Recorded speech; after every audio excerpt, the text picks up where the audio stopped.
Si Cléda m'était contée, j'apprendrais que c'est un village du XIIe siècle qui fut pendant des siècles un relais pour voyageurs pèlerins entre les hauteurs du plateau de Millevaches et le pays de Tulle.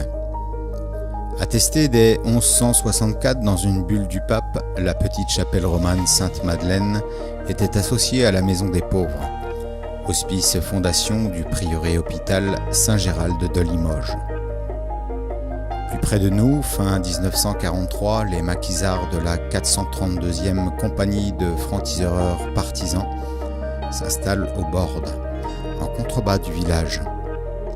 Le groupe de 25 résistants sera attaqué par les Allemands le 4 mai 1944.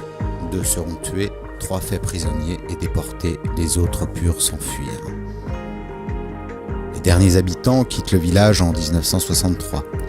Isolés et abandonnés au milieu de l'immense forêt de résineux de Larfeuille, une nature authentique et mystérieuse, propice à la balade découverte et la méditation.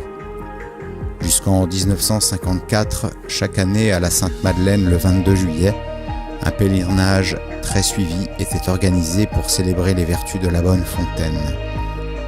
C'est en référence à cette tradition qu'est organisée depuis 1999 la fête des roses, version contemporaine et païenne. Cléda renaît en 2001 avec la restauration de la chapelle Sainte-Madeleine et au fil des années, la chaumière, le four à pain, les ruines des maisons d'autrefois parmi les rochers, grâce à l'association Renaissance des Vieilles Pierres.